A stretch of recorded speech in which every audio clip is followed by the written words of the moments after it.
अस्सलामुअलैकुम। चैनल जायका दिल्ली 6 में आज हम बनाने वाले हैं मटन भुना गोश्त, या फिर इसको मटन करारा गोश्त भी कह सकते हैं, या फिर मटन तला हुआ गोश्त। तो ये देखें, हमारे पास आधा किलो मटन है। हमने ये बोन के साथ लिया है, बोनलेस भी है। मिला जुला जो गोश्त लेते हैं उसका तो जायका अच्छा होता है, तो आप चाहें तो बोनलेस ले सकते हैं। मैंने बोन के साथ लिया है और मिला जुला गोश्त लिया है। तो हम इसमें सबसे पहले 1 टेबल स्पून अदरक का पेस्ट डाल देते हैं, और 1 टेबल स्पून ही हम इसमें लहसुन का पेस्ट डाल देते हैं, और 2 टेबल स्पून हमने ये प्याज का पेस्ट डाल दिया है इसके अंदर। अब हम इसमें डाल देते हैं 1/4 टीस्पून हल्दी पाउडर, 1 टीस्पून धनिया पाउडर डाल देते हैं, 1.5 टीस्पून 1.5 टीस्पून हमने इसमें मिर्च का पाउडर डाल दिया है, और 1.5 टीस्पून ही हम इसके अंदर कश्मीरी रेड चिली पाउडर डाल देते हैं ताकि इसका कलर आए बढ़िया सा।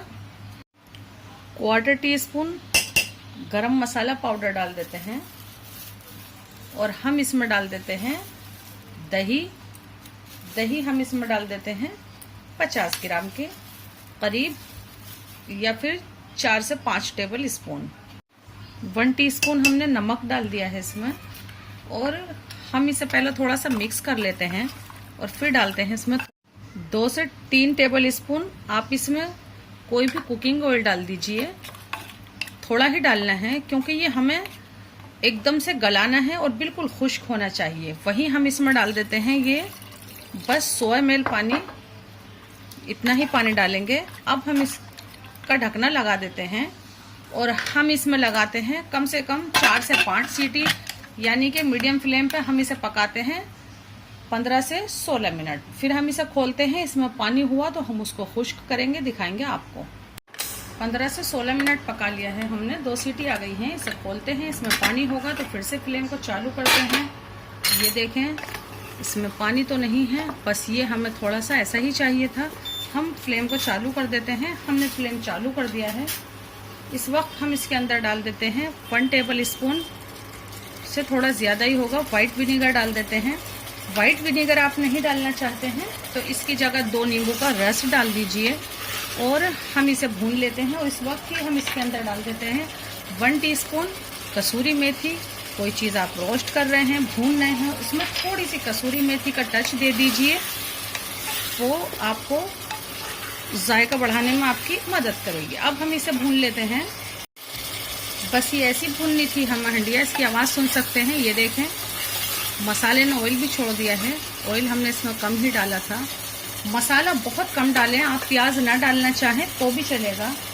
ये देखें, हमारे पास 2 टेबल स्पून बेसन है। इसकी जगह आप भुने चने भी ले सकते हैं, इसकी जगह आप भुनी हुई मैदा भी ले सकते हैं। ये हमारे जो मटन के पीस हैं उस पर अच्छे से मसाला लग जाएगा, और जो हम सेकेंगे उसमें मदद करेगा। अभी आप देखेंगे ये कैसा एकदम से छोटा छोटा अलग अलग सा था, और जैसे ही हमने बेसन डाल दिया ये अच्छे से बाइंड हो गया है। ये देखें, अभी आपको इकट्ठा लग रहा है, वैसे हम इसे एक एक पीस करके सेकेंगे। इस तरीके की कोई भी चीज़ बना रहे हैं तो आप इस तरीके से थोड़ा सा बेसन यूज़ कीजिए। हमने थोड़ा ज़्यादा लिया था, लेकिन बस ये इतने से ही हमारा काम हो गया। तो अब हम इसे साइड रख देते हैं, और इस पर चढ़ाते हैं एक फैला हुआ सा बर्तन। इतना बड़ा होना चाहिए कि एक पीस के ऊपर एक पीस ना आए, हर पीस अलग अलग आ जाए। हम इसमें डाल देते हैं 2 table spoon oil. 2 table spoon oil ले लिया है हमने, और अब आप देखेंगे हम इसमें ये एक एक पीस उठाते हैं और इसमें रखते हैं। और ऑयल आपका अच्छा गर्म होना चाहिए, जो रखें, और बहुत तेज़ आवाज़ हो। ऐसी आवाज़ होगी तो ही आपके मटन पे आएगा कलर। ऐसी आवाज़ नहीं होगी तो मटन पे कलर भी नहीं आएगा, और ये मसाला जो है आपका वो भी हट जाएगा। हम इसे सेकते हैं जब तक नीचे कलर नहीं आ जाता है अच्छा सा। बस जिस पे ऐसा कलर आ गया है उसे हम निकाल लेते हैं। एकदम क्रिस्प बना है ये हमारा मटन।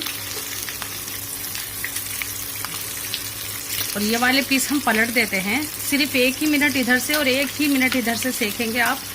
तो ये आपको बिल्कुल ऐसा मिलेगा।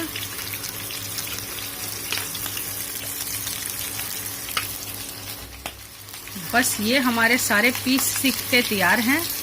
हम क्या करते हैं, ये सब निकाल लेते हैं और जो एक्स्ट्रा ऑयल है वो इसमें ही रहने देंगे। सब पीस निकाल, देखें हमारे सब पीस बन के तैयार हैं। इसको डिश आउट करते हैं, दिखाते हैं आपको।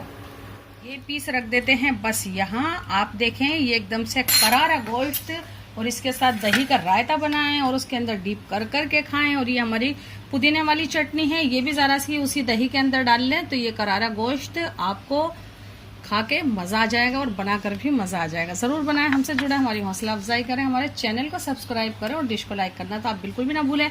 और हमारे दूसरे चैनल समीनाज किचन टिप्स पे ज़रूर से जाएं, वहाँ पर भी 200 डिशेज आपका इंतज़ार कर रही हैं। और हमें इंस्टाग्राम और फेसबुक पर भी फॉलो करें, वहाँ आपका हम इंतज़ार कर रहे हैं। अल्लाह हाफ़िज़।